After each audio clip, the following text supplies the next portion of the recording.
Good morning সবাইকে।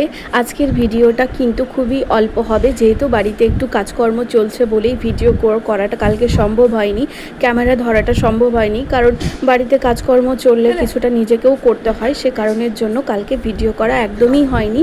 ঈশানকে নিয়ে কিছুটা ভিডিও করলাম, কারণ যারা যারা আমার ঈশানকে ভালোবাসে তাদের জন্যই শুধুমাত্র যেটুকুনি করলাম, শুধুমাত্র তাদের জন্যই।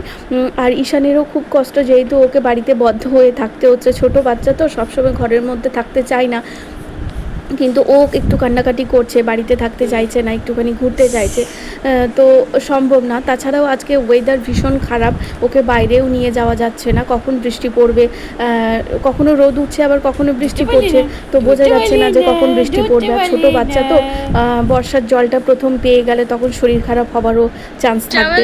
আর দেখো সব কিছু ফেলে দিচ্ছে, তার কারণ ও পিসিমণির রুমে যাবে। আর পিসিমণির যেহেতু শরীরটা খারাপ, তাই আমি ওকে না যেতে দিচ্ছি না, গেট বন্ধ করে দিচ্ছি বারবার। তো আমাকে বারবার টেনে টেনে নিয়ে যাচ্ছে কি গেটটা খুলে দাও, গেটটা খুলে দাও। তো একটু পরেই খুলে দেবো। আর ওর বাবাও ডিউটি যাবে, ও বিরক্ত করছে, তো রেডি হতে পারছে না, টাইমে বেরোতে হবে, তো সে কারণে আমাকে বারবার বলছে গেট খুলে দাও, গেট খুলে দাও। তো ওকে ভুলিয়ে ভুলিয়ে রাখছি, তবুও ও খুব সেনা ছেলে, কান্নাকাটি করছে।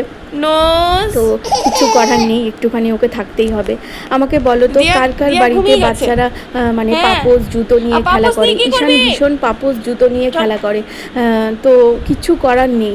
যখন দেখি তখন একটু সরিয়ে নিই, আর যখন দেখতে পাই না তখন ওকে তো 24 ঘন্টা চোখে চোখে রাখা হয়, তবুও কখনো কোনো সময় কিছু করে ফেলে। তো দেখো ঈশানের ভিডিও কেমন লাগলো অবশ্যই জানিও।